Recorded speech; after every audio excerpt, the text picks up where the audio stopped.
According to Rufai, he said, people has the right to a peaceful protest, so they need to be given a chance to hear their views.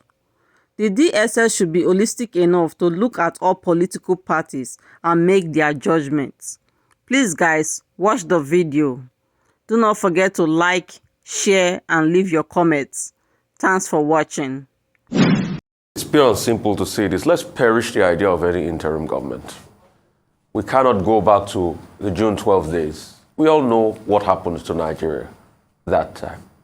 We all know how we became even an international pariah.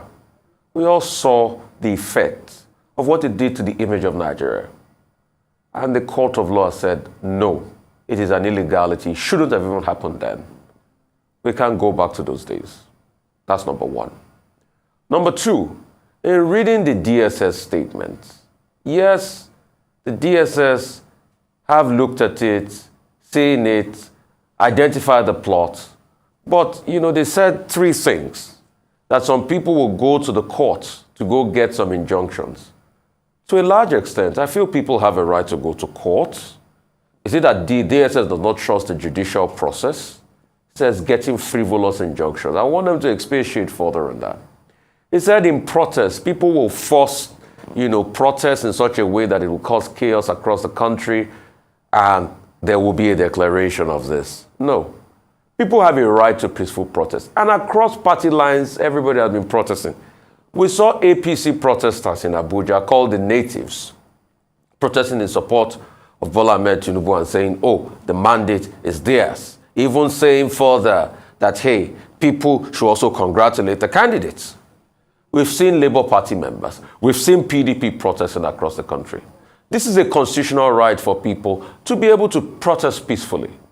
And also, it's also part of their right to be able to go to court. It is the court that determines the injunction that they give to anybody, be it frivolous or not. And that's why we keep calling our judiciary process to do better.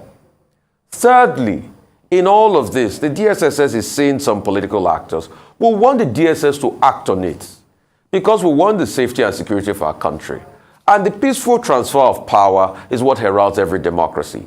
But, like the different political parties have stated, one part we should ask the DSS about strongly is the fact that when threats were made in Lagos, what did the DSS do about it? That's a very fundamental question because we forget in a hurry what happened in Lagos.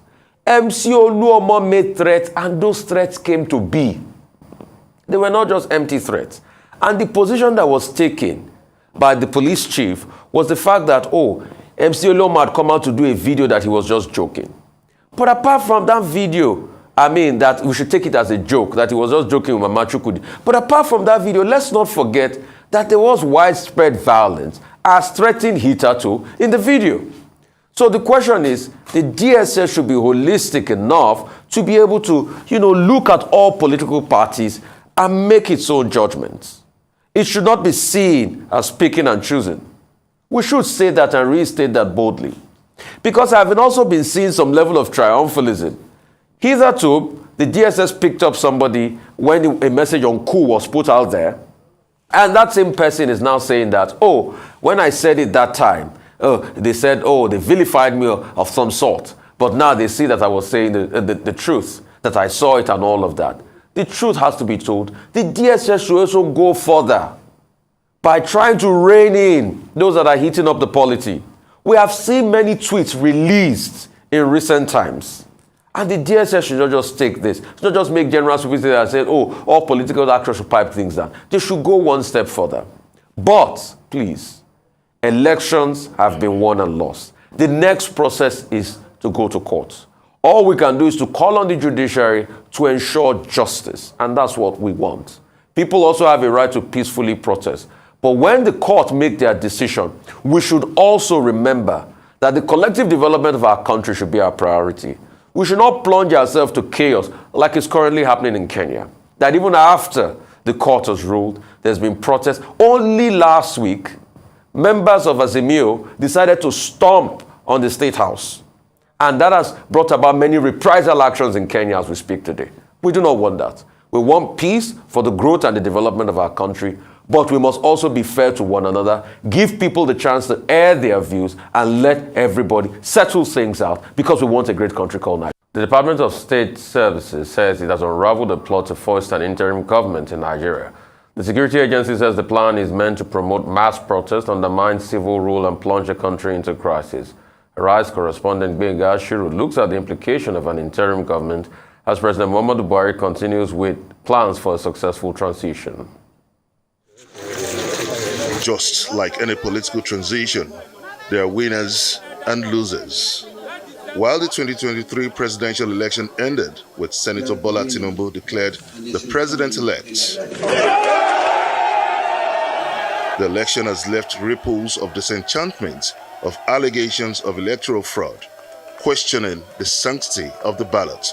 In the days to come, the supporters of the Obedient Movement and the Atiku campaign group have taken to the streets to express their misgivings about the electoral process.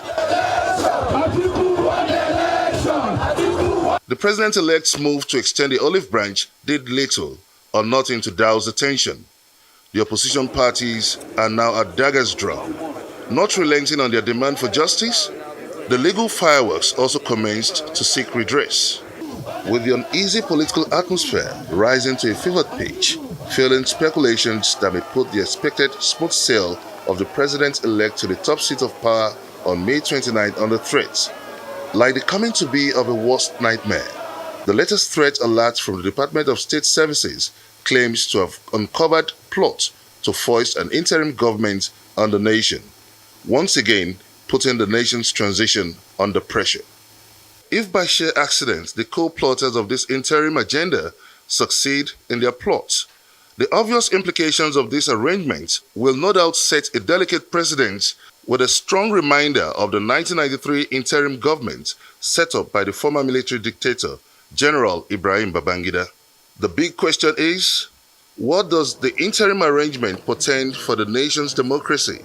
How would posterity preserve this plot as the nation stands at the threshold of another political transition? Benga Ashiru, Arise News.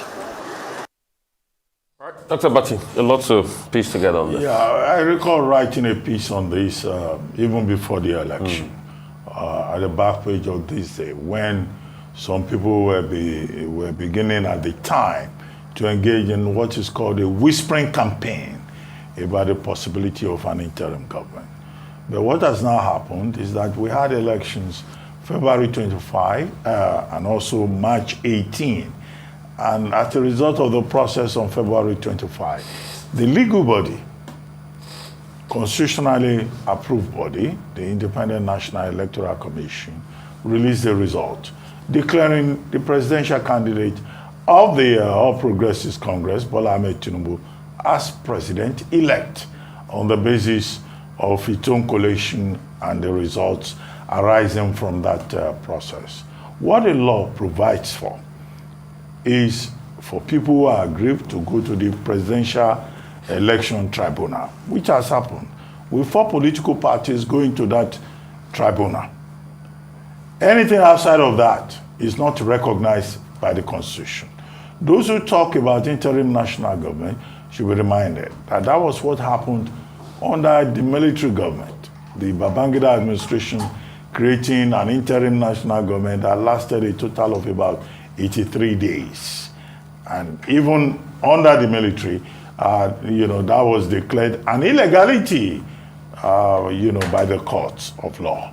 So to talk about an interim national government at this time would, as the Department of State Security is arguing, would be a piece of illegality, would be unconstitutional, will amount, to use the phrase of the Department of State Security, to subversion. Or, as they went further, will amount to treasonable felony. The Department of State Security, speaking through Dr. Peter Afunaya, who is the spokesperson of that agency of government, says it will not fold its arms, that persons who are trying to subvert the democratic process will be brought to book, and that the Department of State Security will not hesitate to go after those persons that this agency has placed under his watch, that the agency is monitoring. So that's a very clear message from the Department of State Security. However, there have been reactions. The reactions first from the APC, which naturally, speaking through Idris, the Deputy Publicity Secretary spokesman, strategic spokesman, saying that, look, he has Idris, speaking for the party, will encourage the Department of State Security to go ahead and arrest anybody.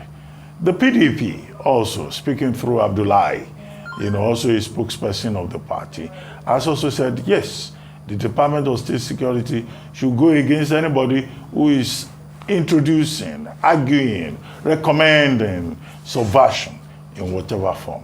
The only party that is a bit, critical of the intervention of the Department of State Security would seem to be the Labour Party. Speaking through Dr. Yunus Atanko, Dr. Atanko says, and I think what he says should be noted, he's not saying the DSS should not do his job, but he's saying, where was the DSS when Labour Party supporters and members were being attacked in Lagos State? When people were saying certain persons of a certain ethnic extraction should not be allowed to vote.